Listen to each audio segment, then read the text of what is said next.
Stay tuned. This is your 5 minutes real estate with the Leila Khan Team.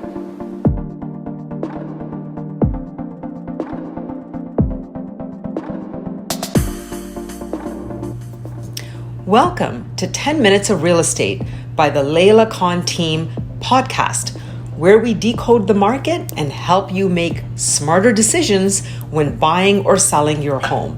I'm your host and full-time real estate broker, Leila Khan, an agent working right here in Markham, Ontario. Today, we've got an important topic to cover, which is the mortgage pre-approval process.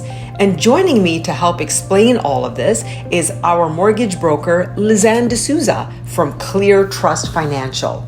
Hi, Lizanne, and welcome to the show.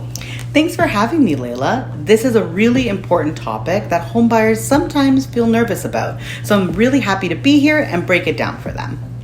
Oh, that's great. So let's start right at the beginning. What are the different types of mortgage pre-approvals? This is a great question.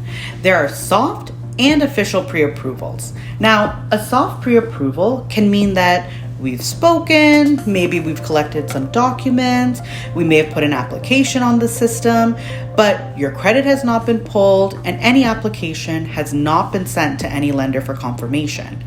An official pre-approval, on the other hand, means that we've completed the application. I've pulled your credit and it has been submitted to a lender for verification. This is an important difference because with an official pre-approval, the lender is both holding your approval and they're holding an interest rate for you while you're house hunting. Okay, so just to recap, that the difference seems to be having just an informal conversation versus having a surefire commitment.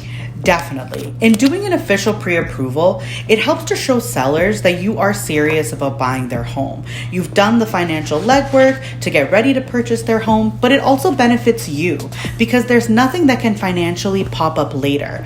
For example, when we're just doing a soft pre-approval or having a conversation, I'm not pulling your credit. And there's a lot of information in the credit report that can potentially jeopardize your purchase. Your score might be fantastic, but maybe when you were younger, you had a written off credit card at one of the big banks. That can mean that big bank may not want to deal with you because of it. Knowing it sooner rather than later helps us to A, fix the problem, but also make you confident when you're putting an offer. That's really interesting because there's a lot of history behind, people when they're younger, they do make mistakes and there could be debts that were written off. And I understand what you're saying about that being recorded on the credit bureau and potential clients not knowing about it. So very important to pull the credit bureau. So Lizanne, why should buyers shop their mortgage around instead of just going straight to their own bank? Well, if you went to your own bank, they can only offer you what's in their suite of mortgage products. I've had clients where they've spoken to me and in that discussion saying that they can't buy right now, they're still a few years away, all because they've been declined for a mortgage at their preferred bank. And they think that means that they can't buy at all when that's not true. As a broker, I have access to over 30 lenders. This includes the big banks, credit unions, B lenders, even private lenders, which allows me not only to find you the best rate, but also find you the product that best aligns with your lifestyle. And I imagine that small changes in mortgage interest rates can mean a really big savings. Oh yes, like even a difference of 0.25 can save you thousands over the term and the life of your mortgage. Now, I know that we just touched on this, but Lizanne, if you can just recap, what's the key difference between going through one of the major 5 banks or versus going through yourself, a mortgage broker, to arrange a mortgage? I would say the biggest difference is flexibility and expertise. More and more Canadians are earning incomes in non-traditional ways, and this may not always match what your preferred bank's policies are. In being a broker, one of my key roles is knowing multiple policies at multiple lenders. So knowing not only where we can get you the best rate, where can we get you approved, where are you going to be renewed in the future so that this is not an issue for you ongoing. So it's very much like a very personalized approach. Exactly. Consider me, it's like having a personal mortgage shopper. That's great. Actually, Lizanne, let's break this down then. What's the average monthly mortgage payment for, say, every $100,000 borrowed?